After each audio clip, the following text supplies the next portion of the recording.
तो मूवी की शुरुआत में हमें ज्वालापुर शहर को दिखाया जाता है, जहां नदी में एक आदमी तैरकर जा रहा होता है। इसके बाद हम रानी नाम की एक लड़की को देखते हैं जो रोड पर कुत्तों को मांस के टुकड़े खिला रही थी। तभी अचानक उसके पीछे बहुत बड़ा धमाका होता है। जहां धमाका हुआ था वो घर उसी का था, तो वो घबराते हुए घर के अंदर जाती है। घर में शायद सिलेंडर फटने की वजह से धमाका हुआ था और सब कुछ तहस नहस हो गया था। तब रानी देखती है कि वहां एक कटा हुआ हाथ पड़ा था जिसपे रानी नाम लिखा था। वो हाथ उसके पति रिशु का होता है, जो अब उस धमाके में मर गया था। अब वहां पर पुलिस आ जाती है। कांस्टेबल पुलिस इंस्पेक्टर किशोर को बताता है कि जिसकी हमें बॉडी मिली है वो धमाके से नहीं मरा, बल्कि उसके सिर पर वार करके पहले ही उसे मार दिया गया था। तो ये हादसा नहीं बल्कि एक सोची समझी साजिश थी। अब इंस्पेक्टर का पूरा शक मरे हुए रिशु की बीवी रानी पर जाता है, जिसके बाद सिन 6 महीने के फ्लैशबैक में जाता है, जहां हमें रिशु को दिखाया जाता है। वो और उसकी पूरी फैमिली उसके लिए लड़की देखने जा रहे थे। जब वो लड़की के घर पहुंच जाते हैं तो पता चलता है कि वो रानी ही होती है। रिशु की माँ का नेचर बिल्कुल हमारी मम्मियों की तरह ही था।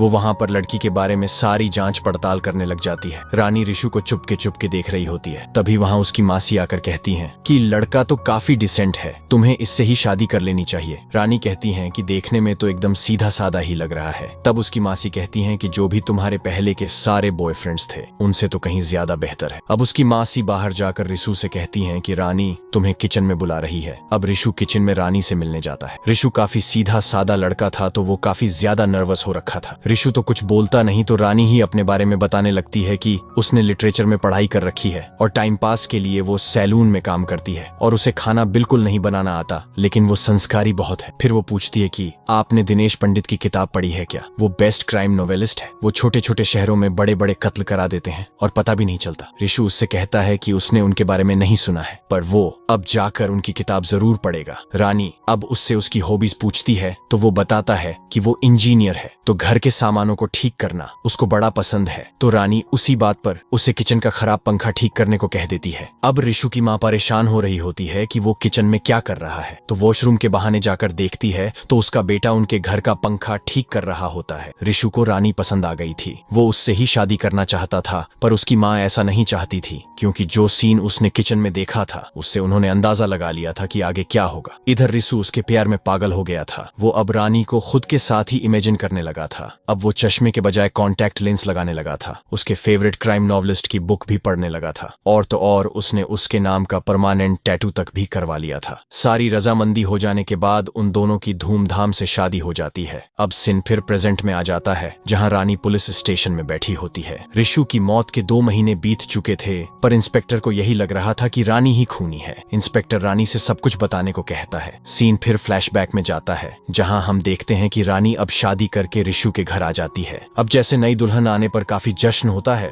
वैसा कुछ भी रानी को वहां पर नहीं दिखता। रानी समझ जाती है कि रिशु कुछ ज्यादा ही सीधा साधा आदमी है। उस रात उन दोनों के बीच बिना कुछ हुए ही रानी सो जाती है। अगली सुबह रानी उठकर बाहर आती है। वो चाय मांगती है तो रिशु बनाने के लिए जाने लगता है, पर उसकी माँ उसे रोक देती है। मम्मी जी कहती हैं कि आज मुंह दिखाई होने वाली है, तो तुम्हें अपने हाथ से पकौड़े बनाने होंगे। रानी कहती है कि मुझे तो कुछ भी बनाने नहीं आता, तो मम्मी जी भड़क जाती हैं, ये कहकर कि तुम्हारी माँ ने तो तुम्हारे बारे में बहुत कुछ बताया था कि तुम्हें सब कुछ आता है। रानी कहती हैं कि मेरी माँ ने तो ऐसे ही सब कुछ बता दिया होगा। इन बातों को लेकर उन दोनों में बहस होती है और लास्ट में रिशु को ही चाय बनाने जाना पड़ता है। अब रात में रानी रिशु को रिझाने के लिए सेक्सी सा कुछ पहन कर आती है, पर रिशु उसे देखकर एकदम नर्वस हो जाता है। रानी उससे पूछती है कि क्या मुझसे पहले किसी लड़की को शादी के लिए देखा था? तब रिशु बताता है कि हाँ, एक लड़की देखी थी। वो काफी ज्यादा सुंदर थी और उसे इटालियन खाना बनाना भी आता था। अब रानी का कुछ और ही मूड था, लेकिन रिशु उस लड़की की कहानी सुनाने लगा था। इस बात पर वो काफी भड़क जाती है और रिशु पर काफी ज्यादा गुस्सा होने लगती है। तो वही रिशु बाथरूम में जाकर छुप के बैठ जाता है। सुबह होती है तो उसकी माँ ने पूरा घर सर पे उठाया हुआ था। रानी ब्यूटी पार्लर में काम करती थी, तो उसने रिशु के पापा के बाल पूरे कलर कर डाले थे, जिसकी वजह से उसकी माँ बहुत भड़कती है, क्योंकि उन्होंने सोचा था कि लड़की कामकाजी होगी तो घर संभाल लेगी, लेकिन उसे पार्लर के काम के अलावा और कुछ भी काम नहीं आता था। अब रात में दारू की महफिल बैठती है, जिसमें रिशु का दोस्त अफजर और उसके पिताजी शामिल होते हैं। अफजर उसे एडवाइस देता है कि तुम अब अपनी वाइफ को कंट्रोल में लाओ, थोड़ा कामकाजी बनाओ, सुबह नाश्ता मांगो, यही सब चीजें करो। यही तो अरेंज मैरिज में होता है। वहीं रानी की मम्मी और मासी रानी को एडवाइस दे रही होती है कि रिशु को थोड़ा और रिंझाओ, अपना पल्लू गिराकर अपनी तरफ अट्रैक्ट करो, उसको अपने कंट्रोल में लाओ। अब रिशु और रानी अपने अपने फैमिली मेंबर्स की बातों पर अमल करना स्टार्ट कर देते हैं। रिशु जब रानी से कुछ भी बोलने जाता है तो रानी जानबूझकर अपना पल्लू गिरा देती है, तो रिशु उसके दिल की गहराई देखकर वापस सो लेता है। इत्तेफाक की बात यह है कि जब जब रानी ऐसा करती थी तो मम्मी जी उसे देख लेती थी। ये जो भी चल रहा होता है वो काफी ज्यादा फनी होता है। अब रिशु का दोस्त उसे सलाह देता है कि अब तुम्हें रानी को रिझाना चाहिए, उसे वो खुशी देनी चाहिए जो वो तुमसे चाहती है। अब इस बात को भी रिशु मान जाता है और घर जाकर बेड पे रानी को रिझाने के लिए तैयार होकर बैठ जाता है। रानी को भी यही एडवाइस मिली थी तो वो भी यही करती है। अब उन दोनों में रोमांस स्टार्ट हो जाता है, लेकिन रिसुका का दरिया शुरू होने के कुछ सेकंड बाद ही बह जाता है। रानी का मूड इस बात से काफी खराब हो जाता है तो वो अब अपने सारे अरमान दबाकर चुपचाप सो जाती है। कुछ देर बाद रिसु उठता है और वॉशरूम चला जाता है। तभी रानी को उसकी मम्मी का कॉल आता है। वो रानी से पूछती है कि कुछ हो पाया या नहीं। तब रानी बताती है कि रिशु एकदम फुस की रॉकेट निकला फूटने से पहले ही फुस हो गया, उसके बस का कुछ भी नहीं। अब यही सब बातें रिशु बाथरूम के अंदर सब सुन लेता है। रिशु को वो सारी बातें सुनकर काफी हर्ट हुआ था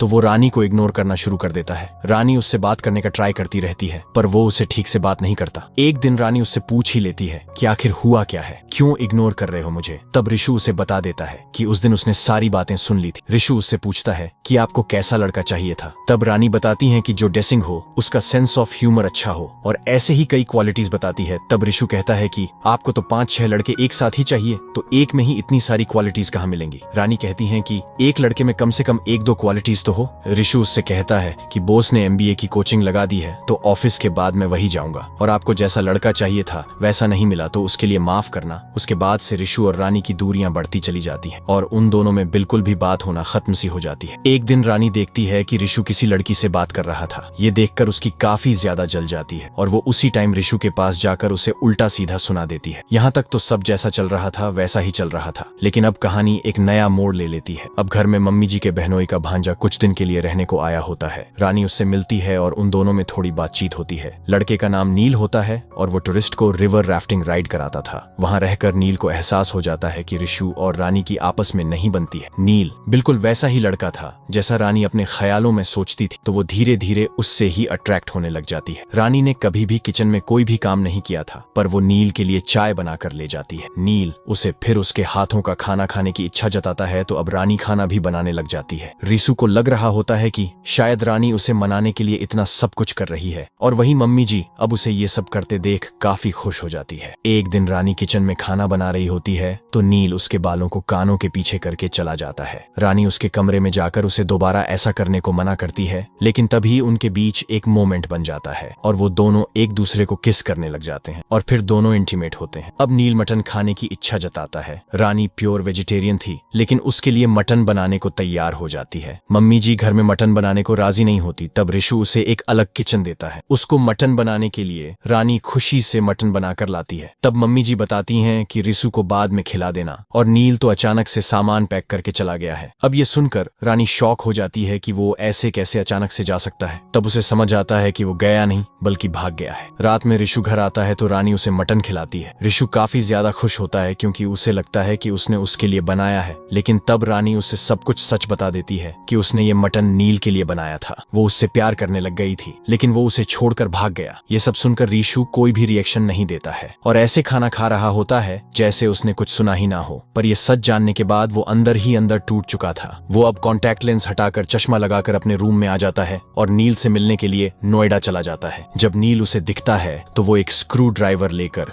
गुस्से में उस पर हमला कर देता है। वो नील को मार नहीं पाता पर नील उसे बहुत मारता है। अब रिशु घर वापस आ जाता है। तब रानी उससे पूछती है कि वो कहाँ गया था। तब रिशु बताता है कि वो नील से मिलने गया था और उसे पीट कर आ रहा है। रानी ने जो भी किया था वो उन सब के लिए माफी मांगती है पर रिशु उसकी बात नहीं सुनता और कहता है कि तुम यहाँ से चली जाओ वरना मैं तुम्हें मार डालूंगा। अब रानी जाने के लिए तैयार हो जाती है और बाहर खड़े होकर रिक्शा रोक रही होती है पर कोई भी रुक नहीं रहा होता। तभी वहाँ पर कुछ आवारा लड़के आ जाते हैं और रानी को छेड़ने लगते हैं। वहाँ रिशु आकर उसे अंदर जाने को कह देता है। वो लड़के नील के ही दोस्त थे तो वो उसी का नाम ले लेकर रिशु को भी चिढ़ाने लगते हैं। रानी देखती है कि उसके चक्कर में रिशु इतना सब कुछ सह रहा था। उसके प्यार को देखकर रानी पिघल जाती है और फैसला करती है कि वो घर में ही रहेगी और उसे छोड़कर कहीं भी नहीं जाएगी। रानी को देख देख कर रिशु के मन में रानी और नील के साथ में इंटीमेट होने के ख्याल आने लगते हैं। अब उसके अंदर रानी को लेकर पूरा गुस्सा भर चुका था। अगले दिन हम देखते हैं कि रानी सीढ़ियों से उतर रही होती है, तभी वो सीढ़ियों से फिसलकर नीचे गिर जाती है। रिशु वहीं पर ही होता है पर वो उसकी कोई भी हेल्प नहीं करता। रानी को बहुत ही ज्यादा चोट आती है। वो देखती है कि सीढ़ियों पर पेपर सोप पड़े हुए थे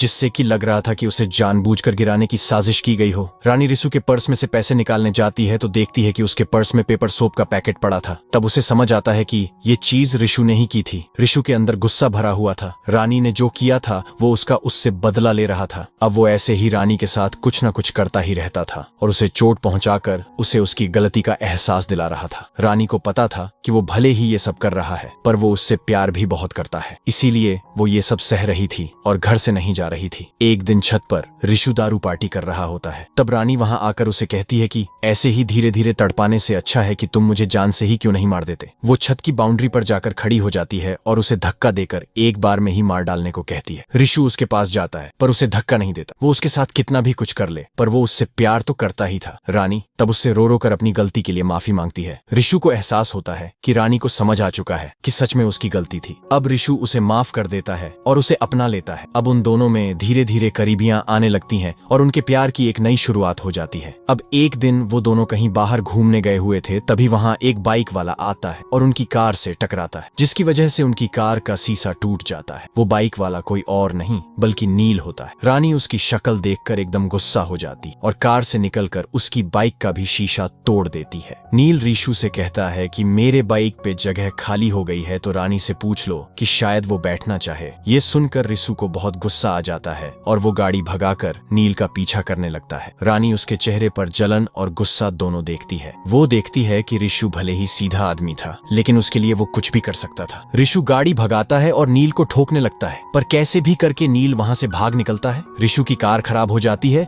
तो वो मैकेनिक के पास ठीक करवाने को ले जाता है। वहां रिशु और रानी की बातचीत होने लग जाती है और उसी बीच वो दोनों काफी क्लोज आ जाते हैं और वहीं पर ही वो दोनों इंटीमेट होने लग जाते हैं। अब उन दोनों के बीच में सब कुछ सही हो जाता है। सीन फिर प्रेजेंट में आता है जहां हम देखते हैं कि पुलिस वहां उसके घर के पास में पूछताछ करने गई होती है। घर की पड़ोसन ने उन्हें बताया था कि पहले नील घर के अंदर गया था, फिर उसके बाद रिशु अंदर गया और थोड़ी ही देर बाद फिर रानी बाहर निकल कर आई थी। फिर रानी एक बच्ची से रिशु को दरवाजा बंद करने को बोलती है। जब बच्ची दरवाजा बंद करने को बोलने जाती है तो वो देखती है कि नील ने दरवाजा बंद किया था। अब पुलिस इंस्पेक्टर पूछताछ के लिए वहां खड़े एक रिक्शा वाले को बुलाता है। रिक्शा वाला बताता है कि वही रानी को बैठाकर मार्केट ले गया था। फिर वहां उसने वेट किया और उसके बाद वहीं वापस उसे घर छोड़ने आया था। वो उतरने के बाद कुत्तों को खिलाने लगी थी और तभी वहां पर धमाका हो गया। इंस्पेक्टर को समझ में नहीं आ रहा था कि आखिर सच क्या है। तभी उसको एक कॉल आता है। वो पुलिस स्टेशन वापस जाता है जहां वो एक वीडियो देखता है जिसमें दिखाई पड़ता है कि एक लड़का नदी में कूदकर तैर के भाग रहा था। ये वही सीन था जो हमें स्टार्टिंग में दिखाया गया था। इंस्पेक्टर को समझ आता है कि वो नील है जो रिशु को मारकर भागा है। तभी वहां पर एक सीनियर पुलिस ऑफिसर आ जाता है। वो उससे कहता है कि तुम 2 महीने से इस केस में लगे हुए हो, तब भी खूनी को नहीं पकड़ पाए, तो अब मैं तुम्हें दूसरे केस में लगा रहा हूँ। इंस्पेक्टर ऑफिसर से 2 दिन की और मोहलत मांगता है तो ऑफिसर उसे 2 दिन का और टाइम दे देता है। अब वो वीडियो जाकर रानी को दिखाता है और उससे पूछता है कि नील कहाँ पर है, पर वो कुछ भी नहीं बताती। इंस्पेक्टर को लगता है कि वो ऐसे नहीं बताएगी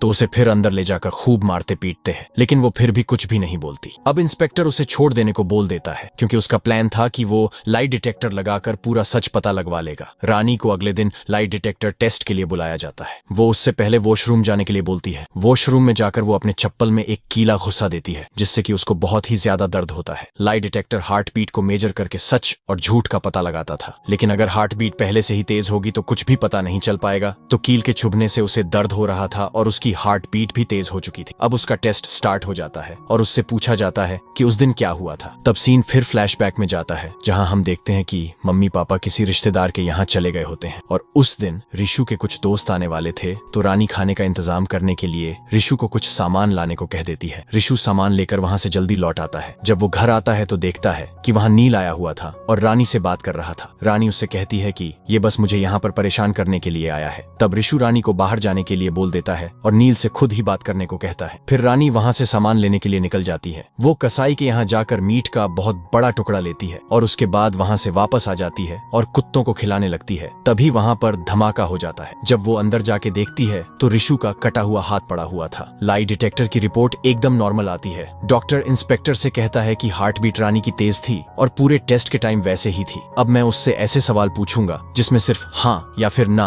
मैं ही जवाब देना होगा। तभी डॉक्टर नोटिस करता है कि रानी लंगड़ाकर चल रही थी। तब वो समझ जाता है कि कुछ तो गड़बड़ है। अब रानी का चप्पल उतरवाया जाता है। तब पता चलता है कि उसके अंदर कील लगी हुई थी, इसीलिए उसकी हार्ट बीट तेज थी। अब उसे फिर से दोबारा सवाल किए जाते हैं कि उसने रिशु को मारा या नहीं है, जिसमें वो ना में ही जवाब देती है, लेकिन फिर भी लाई डिटेक्टर कोई भी झूठ पकड़ नहीं पाता। अब सीनियर ऑफिसर ने जो उसे 2 दिन की मोहलत दी थी वो खत्म हो चुकी थी, लेकिन अब तक क्लियर नहीं हो पाया था कि मर्डर रानी ने किया है या फिर किसी और ने। तो ऑफिसर अब उसे इस केस से हटाकर दूसरे केस में लगा देता है। हम देखते हैं कि रानी के ऊपर लगे सारे एलिगेशन हटा दिए जाते हैं और इस केस की फाइल भी बंद हो जाती है। इंस्पेक्टर के दिमाग से इस केस का भूत नहीं उतरा था, क्योंकि उसने ये केस काफी पर्सनली ले लिया था। अब 5 साल बीत जाते हैं, पर तब भी इंस्पेक्टर पता नहीं लगा पाता कि खूनी कौन था। अब उसका ट्रांसफर कहीं और कर दिया गया था, तो वो ट्रेन से वहीं पर जा रहा था। तभी उसे बुक स्टॉल में वो नोवेल दिखती है जिसे रानी पढ़ा करती थी। इंस्पेक्टर उसे पढ़ने के लिए खरीद लेता है। इंस्पेक्टर जब उस बुक को पढ़ रहा होता है, तब यहाँ पर सारे राज खुलते हैं कि उस दिन आखिर असलियत में हुआ क्या था। उस दिन रिशु सामान लेने बाजार चला गया था, लेकिन सामान लेकर जल्दी घर वापस आ जाता है। तब वो देखता है कि नील वहाँ पर मौजूद होता है, जिससे कि रानी बात कर रही थी। रानी उसे बताती है कि ये जबरदस्ती मुझे परेशान करने आया है। नील तब उल्टी सीधी बातें करने लगता है और रानी को गलत चीजें बोलने लगता है। नील कहता है कि उसके पास रानी की वीडियो और फोटोज है जो कि वो हर जगह फैला देगा। इस बात पर रिशु को बहुत गुस्सा आ जाता है और वो उसे मारने लग जाता है, लेकिन नील उस पर भारी पड़ता है और वो रिशु को गला दबाकर मारने लगता है। तभी रानी नील के सर पर उसी मीट के टुकड़े से हमला कर देती है। मीट का टुकड़ा इतना हैवी था कि उसके वार से नील वहीं पर तुरंत मर जाता है। अब दोनों एकदम घबरा जाते हैं कि अब क्या करें। उन्हें कुछ भी समझ नहीं आ रहा होता। रानी पुलिस को कॉल करने को कहती है, लेकिन रिशु ऐसा करने से मना कर देता है। वो कहता है कि तुम इसकी मौत की वजह से जेल में नहीं जाओगी। तब उसके दिमाग में उसी दिनेश पंडित की नॉवल का एक किस्सा याद आता है। वो रानी से कहता है कि वो जैसा कह रहा है बस वैसा ही करें। रिशु नील के कपड़े उतारकर खुद ही पहन लेता है और फिर उसका हाथ काट डालता है। उसके बाद वो कैसे भी करके अपना भी हाथ काट डालता है और अपने हाथ को नील के पास रख देता है। रानी ने आज तक घर का कोई भी काम नहीं किया था, पर वो आज खून को साफ करने के लिए पोछा लगा रही थी। अब रिशु रानी को नॉर्मली मार्केट जाने को कहता है। रानी वैसे ही बाहर जाकर वही सब करती है जो हमें दिखाया गया था, और इस मटन के टुकड़े से उसने नील को मारा था। वो मार्केट से उसके टुकड़े करवा लाई थी और उन्हीं टुकड़ों को ही कुत्तों को खिला देती है। तो इस तरह कोई भी मर्डर वेपन पुलिस को नहीं मिलता। वहीं अंदर नील गैस खोल देता है और वहां आग लगाकर पीछे के रास्ते नदी में कूद जाता है। कुछ ही देर बाद वहां धमाका हो जाता है और रानी वैसे ही अंदर जाती है। तो अब इंस्पेक्टर को समझ आता है कि यहाँ पर रिशु का नहीं नील का मर्डर हुआ था और रानी को बचाने के लिए उसने अपना हाथ सैक्रिफाइस कर दिया था, ताकि ये लगे कि वहां वो मरा है, नील नहीं। रिशु वहां से तैरने लग जाता है, लेकिन उसका हाथ कटा हुआ था और बहुत खून बह रहा था, तो वो नदी में बेहोश होकर नीचे डूब जाता है। अब सीन प्रेजेंट में आता है और हमें रानी को दिखाया जाता है, जो कि ट्रेन से उतरकर कहीं जा रही थी। तब उसके पीछे हम रिशु को देखते हैं। तब हमें पता चलता है कि रिशु नदी में डूबा नहीं था, वो नदी से बाहर निकलने में कामयाब हो गया था। अब रिशु रानी का हाथ पकड़ता है और उनकी जिंदगी की अब नई शुरुआत हो जाती है और मूवी